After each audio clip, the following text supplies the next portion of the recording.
Imagina esto. Un estrecho de agua de apenas 33 kilómetros de ancho. 33. Menos que un viaje en metro de punta a punta de Madrid. Y ahora mismo está cerrado. Cerrado. El conflicto entre Estados Unidos, Israel e Irán acaba de cruzar una línea que nadie quería cruzar. Irán ha bloqueado el estrecho de Hormuz. Y con ese bloqueo, el mundo entero ha empezado a temblar. ¿Exageración? Para nada.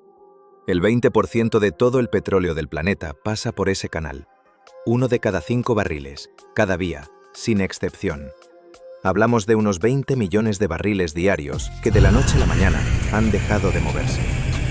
El precio del crudo se ha disparado más de un 40% desde que estalló el conflicto. 40%. Eso no es un susto en los mercados, eso es un terremoto.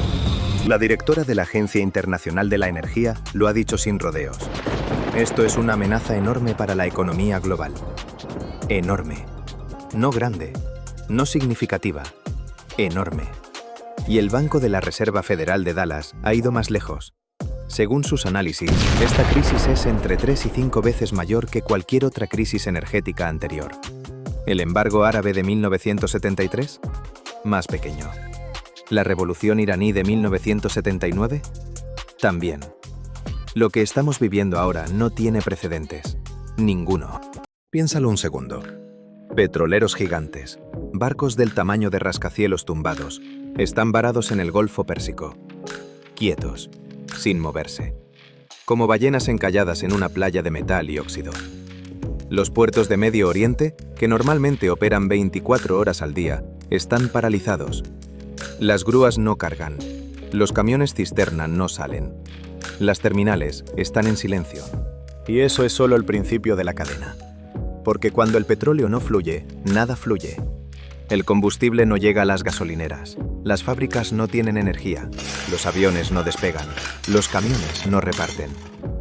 En Europa ya se empiezan a ver colas en las estaciones de servicio. Colas largas. Colas con gente nerviosa. Colas que recuerdan a las imágenes en blanco y negro de los años 70, cuando el mundo descubrió por primera vez que el petróleo no era infinito. Pero esta vez es peor. Mucho peor. Porque en los años 70, la economía global era una fracción de lo que es hoy. Había menos coches, menos fábricas, menos aviones, menos dependencia. Ahora todo, absolutamente todo, funciona con petróleo. Tu teléfono, tu ropa, la comida que llega a tu supermercado, todo. Y todo eso depende de un estrecho de 33 kilómetros. ¿Cómo hemos llegado hasta aquí? ¿Cómo es posible que una franja de agua tan ridículamente pequeña tenga al mundo entero como rehén? Que la economía de países a miles de kilómetros de distancia suba o baje según lo que pase en esa esquina del mapa. Esa es la pregunta. Y la respuesta no está en las noticias de la semana pasada, ni siquiera del mes pasado. Para entender por qué el estrecho de Hormuz es el punto más peligroso del planeta, hay que ir mucho más atrás. Porque ese estrecho no se convirtió en un arma de la noche a la mañana. Lleva siglos siendo un lugar de poder, de ambición, de control. Antes del petróleo, ya era un punto estratégico. Imperios enteros lucharon por dominarlo. Persas, portugueses, británicos, todos entendieron lo mismo. Quien controla ese paso, controla el comercio. Y luego llegó el petróleo, y todo cambió. El estrecho pasó de ser importante a ser absolutamente vital. De ser una ruta comercial a ser la arteria principal de la economía mundial. Un solo punto de fallo del que dependen miles de millones de personas que ni siquiera saben que existe. Esa transformación no fue accidental.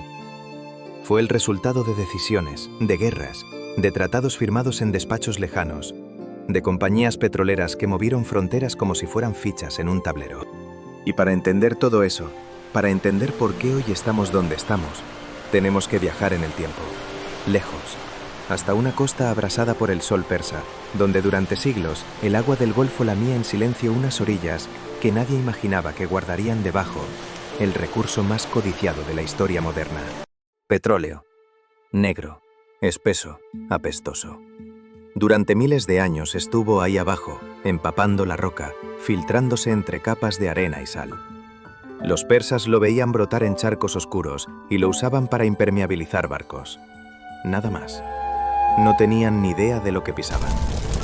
Pero a principios del siglo XX, el mundo cambió de combustible. El carbón dejó paso al crudo. Y de repente, esa costa olvidada del Golfo Pérsico se convirtió en el lugar más importante del planeta. ¿Por qué? Mira el mapa. Arabia Saudí, Irak, Irán, Kuwait, Emiratos Árabes Unidos, Qatar. 6 países, 6 de los mayores productores de petróleo del mundo. Y todos, tienen una sola salida marítima para exportar su crudo: el Estrecho de Ormuz.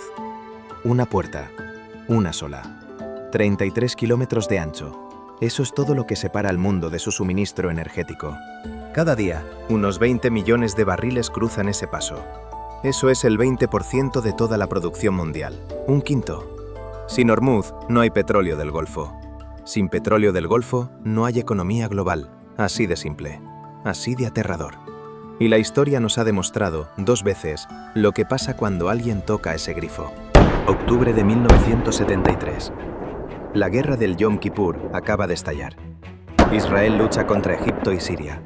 Estados Unidos envía armas a Israel.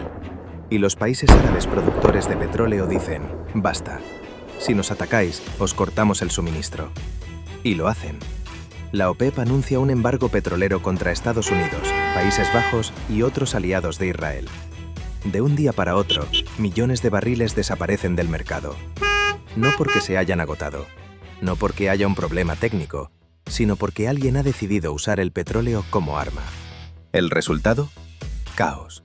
En Estados Unidos, colas kilométricas en las gasolineras, conductores durmiendo en sus coches para no perder el turno, estaciones con carteles de «sin gasolina».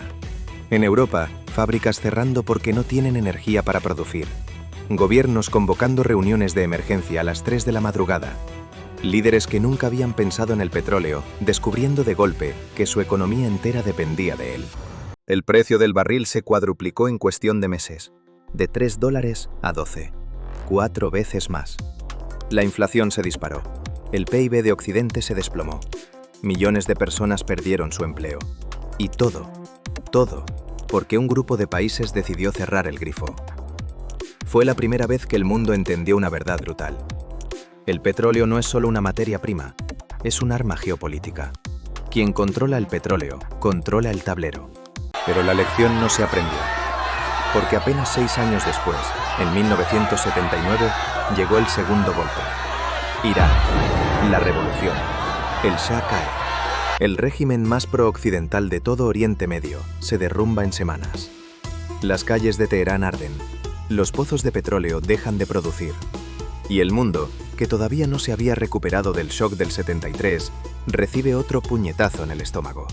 El precio del crudo se dispara otra vez, como un cohete dentado. Sube, baja un poco y vuelve a subir más. Los gobiernos entran en pánico. Controles de precios, racionamiento, nacionalizaciones. Cada intervención, cada intento de controlar el mercado por la fuerza, empeora las cosas. El dolor se prolonga, se enquista. ¿Y sabes qué es lo irónico? Cuando finalmente dejaron que los mercados se ajustaran solos, encontraron un equilibrio. Un equilibrio que la política había retrasado durante años. La intervención no alivió el dolor, lo multiplicó. Las 2 crisis terminaron. El mundo se adaptó. Se buscaron alternativas. Se crearon reservas estratégicas. Se firmaron acuerdos. La economía se recuperó. Pero, y esto es clave, ambas crisis fueron disrupciones parciales. En 1973 y en 1979, la economía global era una fracción de lo que es hoy. Las cadenas de suministro eran más cortas, había menos dependencia, menos interconexión, menos fragilidad. Hoy no. Hoy la economía mundial es una máquina de precisión donde cada pieza depende de la anterior. Un barril que no sale del Golfo Pérsico significa un camión que no reparte en Alemania, un avión que no despega en Brasil, una fábrica que cierra en Corea del Sur, una familia que no puede llenar el depósito en Sevilla. Y eso es exactamente lo que está pasando ahora. Porque el cierre del Estrecho de Ormuz no es un embargo selectivo como en el 73. No es una revolución en un solo país como en el 79. Es un bloqueo total, completo, absoluto. 20 millones de barriles al día que simplemente han dejado de existir para el mercado mundial. Las consecuencias ya se están sintiendo. En cada rincón, en cada país, en cada bolsillo. Y los lugares donde más duele, donde la crisis golpea con más fuerza, no son los que imaginas. No es solo Estados Unidos, no es solo China, es España, es México, es Argentina, es cada país que llena un tanque, paga una factura de luz, compra comida en un supermercado. Y lo que está pasando allí es devastador. Empecemos por lo más básico, lo que sientes primero, la inflación. El petróleo sube, vale. Pero es que el petróleo no es solo gasolina, es plástico, es fertilizante, es transporte, es calefacción, es el envase de tu yogur, el camión que lo trae, la electricidad del supermercado donde lo compras. Cuando el barril sube un 40%, todo lo demás sube detrás. No al día siguiente, a la semana siguiente. Como una ola que empieza en un pozo del Golfo Pérsico y termina en tu factura de fin de mes. En España, la inflación ya ha superado el 10%. 10 y subiendo. ¿Sabes lo que significa eso para una familia media? Que lo que antes costaba 1.000 euros al mes, ahora cuesta 1.100. 100 euros más. Cada mes. Sin ganar un céntimo más. En México, la cifra es peor. En Argentina, donde la inflación ya era una herida abierta, esto es sal directa. Y ahora vamos al motor de esa inflación, el transporte. España importa más del 70% de su energía. 70. Eso significa que casi todo lo que mueve al país viene de fuera. Y ahora traerlo cuesta el doble. Cada litro de diésel que quema un camionero en la A2, entre Barcelona y Madrid, se ha encarecido brutalmente. Cada barco que atraca en Algeciras paga más por el fuel. Cada avión que despega de Barajas gasta más en queroseno. ¿Y en América Latina? Peor, mucho peor. Países como México, Colombia o Perú tienen capacidad limitada de refino. Importan gasolina ya procesada. Así que no solo pagan más por el crudo, pagan más por el producto terminado. El coste por kilómetro de un camión en Jalisco se ha disparado. Y ese coste no se queda en el camión, se traslada al precio del aguacate, del maíz, de la tortilla. Y aquí llegamos al tercer golpe, la industria. Hay sectores que devoran energía. Acero, cemento, cerámica, química, automoción. En España, estos sectores son el esqueleto de regiones enteras.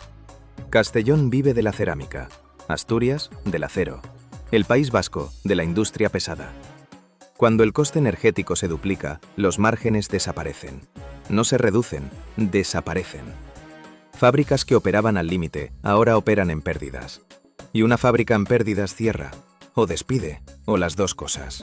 En América Latina, el golpe llega por otro flanco, la agricultura. ¿Sabías que los fertilizantes modernos se fabrican a partir del petróleo? Del gas natural, que pasa por el mismo embudo. Sin fertilizantes baratos, el campo produce menos.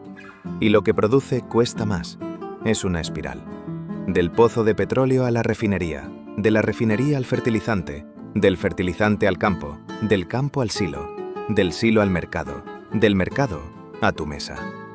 Y eso nos lleva al cuarto impacto, el que más duele, el que la gente siente cada vez que abre la nevera. Los precios de los alimentos. Un estrecho cerrado a 8.000 kilómetros de Sevilla está subiendo el precio del pan en Triana. Una crisis en el Golfo Pérsico está encareciendo la tortilla en Guadalajara. ¿Suena absurdo? Es la realidad. Porque vivimos en un mundo donde todo está conectado, donde un barril que no cruza Ormuz significa 1 kilo de trigo más caro en 5 continentes. Y frente a esto, ¿qué hacen los gobiernos? Lo de siempre, lo predecible. Controles de precios, subsidios, topes, intervención. Suena bien, ¿verdad? Proteger al ciudadano, poner un límite. El problema es que la historia, cada vez que se ha intentado, dice lo contrario. Los controles de precios en el 73 alargaron las colas. Los subsidios en el 79 retrasaron la adaptación.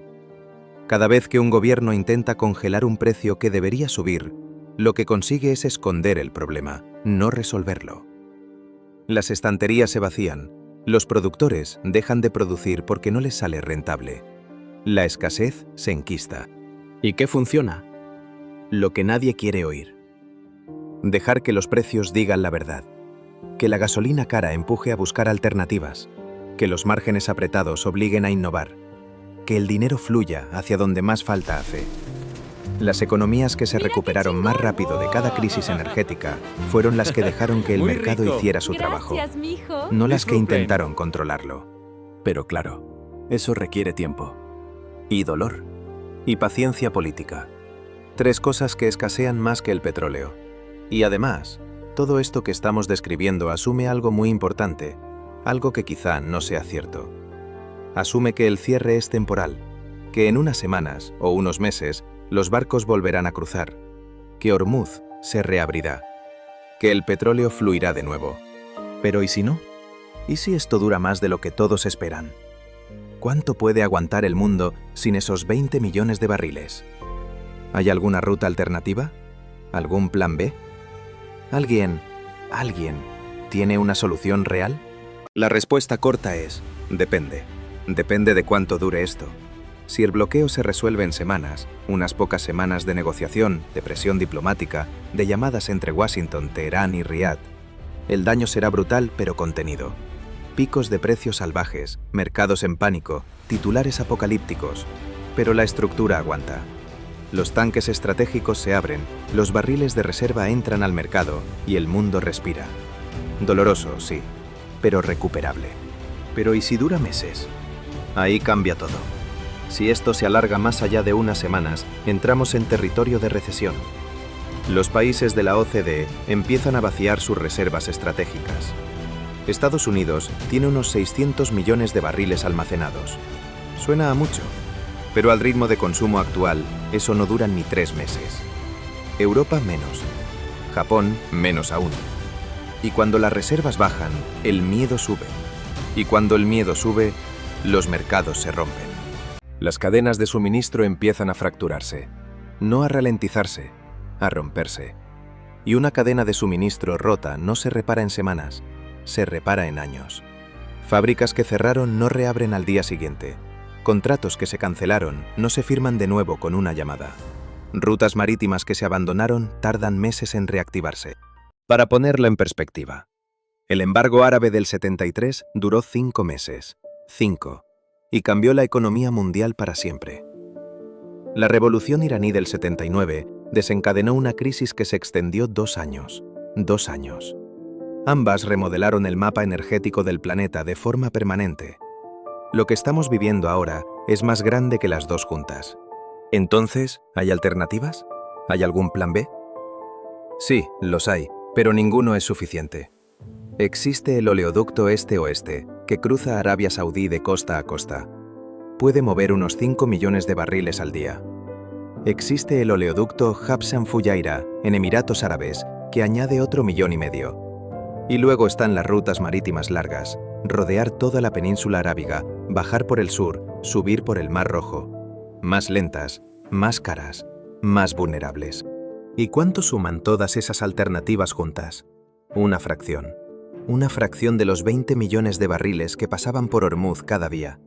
No hay solución rápida, no hay atajo, no hay un botón que alguien pueda pulsar para reemplazar ese estrecho. Y eso nos lleva a la pregunta de fondo. La pregunta que esta crisis ha puesto sobre la mesa con una claridad brutal. ¿Por qué seguimos dependiendo de esto? Mira los datos. Los países que invirtieron en energía doméstica antes de la crisis, nuclear, renovables, gas propio, están aguantando mejor. No están inmunes, nadie lo está. Pero están menos expuestos. Francia, con su red nuclear, sufre menos que Alemania. Noruega, con su mix energético diversificado, respira mejor que Italia. No es casualidad, es planificación. Y aquí viene lo que a mucha gente le cuesta oír. La diversificación energética no es una agenda verde, no es ideología, es un seguro, es pura lógica económica. Cada kilovatio que produces en tu propio territorio es un kilovatio que no depende de un estrecho de 33 kilómetros al otro lado del mundo. Cada panel solar, cada turbina eólica, cada reactor nuclear es una póliza de seguro contra exactamente esto. Contra un bloqueo, contra una guerra, contra un chantaje geopolítico. Los mercados ya lo estaban señalando antes de la crisis. El capital llevaba años moviéndose hacia las renovables, no por altruismo, por rentabilidad, por riesgo. Porque los inversores entienden algo que los políticos tardan décadas en aceptar. Depender de un solo punto de fallo es una estrategia suicida. La respuesta más efectiva al estrecho de Ormuz no es militar, no es diplomática, es tecnológica, es de mercado. Es construir un mundo donde ningún estrecho, ningún canal, ningún oleoducto tenga el poder de poner de rodillas a la economía global. Y si esto suena idealista, mira la historia. Cada gran crisis energética ha sido, al final, una historia de adaptación. En el 73, el mundo descubrió que el petróleo era un arma. Y respondió. Creó la Agencia Internacional de la Energía, diversificó proveedores, construyó reservas estratégicas. En el 79, los precios se dispararon, y el mundo respondió otra vez. Coches más eficientes, procesos industriales más ligeros, nuevas tecnologías de extracción. Cada vez que una puerta se cerró, el mundo encontró otra. No sin dolor, no sin coste, pero la encontró. Y esta vez no será diferente. La pregunta no es si el mundo se adaptará, siempre lo hace. La pregunta es cuánto tardará, y a qué precio, y quién pagará la factura. Porque las crisis energéticas no golpean a todos igual. Los que menos tienen son los que más sufren. Los que menos decidieron son los que más pagan. Imagina el estrecho de Ormuz al amanecer. Agua azul, profunda, quieta. El sol sale por el este en tonos de naranja y oro. En el horizonte, las siluetas oscuras de los petroleros esperan, inmóviles, como gigantes dormidos. El mundo contiene la respiración. Pero sigue moviéndose.